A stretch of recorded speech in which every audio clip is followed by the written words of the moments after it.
Hello out there in computer land. After our 2-week absence, we're back. Was it just 2 weeks? Just 2 weeks. Felt like forever. We were sick. Yeah, and working a lot. Yeah, that's probably why we were sick. Work makes us sick. Yeah. So it wouldn't be good to do these in our jammies. No, I don't think anyone would want to watch this in our pajamas. Blowing our noses.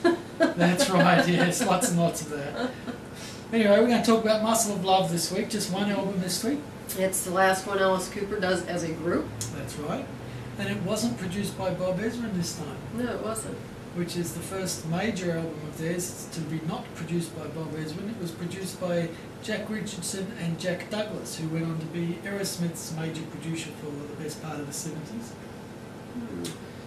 But this album doesn't have that rough and ready raw sound that you might expect having Jack Douglas at the controls. Well, it's kind of hard to have a rough and ready sound when you're talking about backup singers such as Liza Minnelli, LaBelle, Pointer Sisters, Ronnie Spector.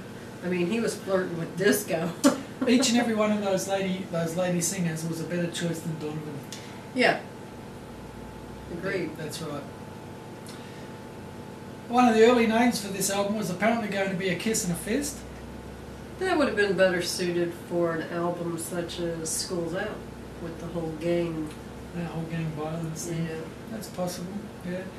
I actually don't like that name, and I think that perhaps that wouldn't fit very well now with Alice's current direction. I don't think he would look back very kindly on an album called Kiss and a Fist. But that's just my opinion. As opposed to Welcome to My Nightmare. Totally different thing. No, A Kiss and a Fist has some disgusting pornographic connotations, which probably only came out in later years and probably wasn't around in those earlier times. But anyway, Alice himself has said that he doesn't particularly understand this album.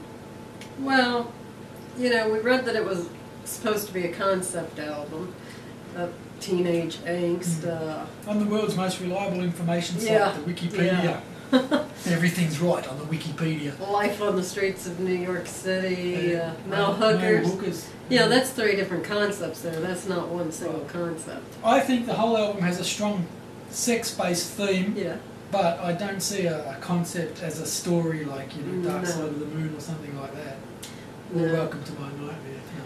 It's got some good songs on it though, such as Big Apple Dreamin' and, you know, my favorite I think is Crazy Little Child. I love Crazy Little Child, yes. Working Up a Sweat's quite perky. It's pretty perky, but it's not really my thing. I like Teenage Lament 74. I like that too, but That's a I great still song. like the jazzy sound of Crazy Little Child. Yeah, well, if I had to pick the 2 best, it would be Crazy Little Child and Teenage Lament. Muscle of Love works much better live on stage than what it does on the album. It has more of that raw sound that you might have expected from $1 Billion Baby School's Out type of album when on stage when you listen to it. Yeah. Yeah, like I said, this is the last album that Alice Cooper does as a group. So the bookies in Vegas are placing bets on whether or not he can actually keep going solo. Can he make it without them? I believe it got to number 10 on the charts, which is a pretty good effort. Maybe a tad disappointing after the last 2 albums, but for this album in particular, it's a pretty good effort. I think it may have got there coasting on the momentum of the constant touring that they were doing at that time. Yeah. At this point, of course, you know, this is the split-up album. That's it. They're probably going through all sorts of traumas at this stage while they were recording this album, being that it was the last one, and that last tour must have been a doozy.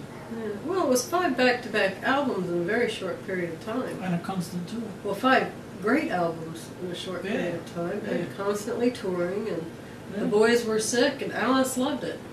That's right. Boys were sick of it, but Alice wanted more. I believe also that the band were more interested in moving away from the theatrical shock rock, and Alice wanted more. Yeah. Which is why Welcome to My Nightmare was such a massive stage show of gore and fun. But Alice was right, because even today it's still fun to go to a concert. It's It's fun. fantastic. That's right. Alice always puts on a fun concert, and it's fantastic.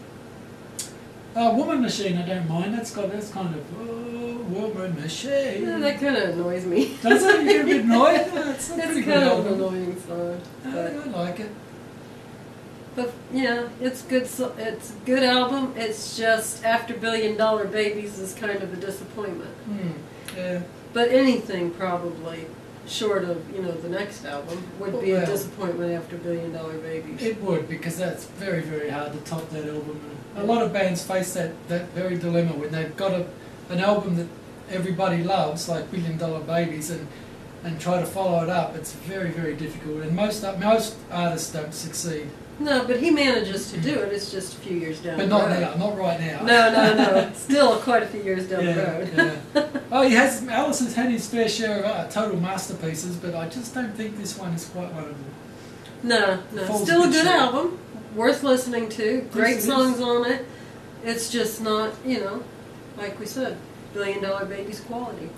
This album is better than what I thought it was, because as a teenager, this was one that I didn't like a great deal way back when and didn't give it many listens. I didn't grow up with this album.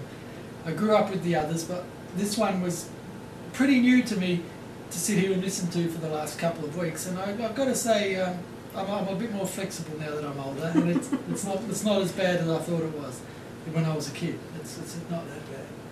No. It's just not as a masterpiece. Yeah, so next week we'll be back to do 2 great albums. That's if we don't have to work 23 hours a day and be sick as well. We'll be back to talk about Welcome to My Nightmare and Goes to Hell. Yeah. And we have nothing but good to say about them. Yeah. We love those two. I'm looking forward to next week, because in the lead up to doing these, we listen to the albums. So we're going to be listening to Welcome to My Nightmare and Goes to Hell for a whole week. And I can't wait. Okay. We listen to it every week anyway. It is on our iPod. Yes it is.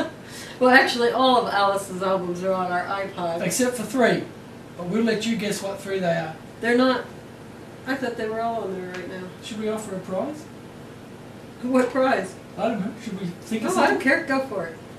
We'll offer some kind of prize if somebody can guess what 3 Alice albums are not on our iPod. You'd have to be mighty thick to not get what 2 of them are. But that 3rd one, we shall see.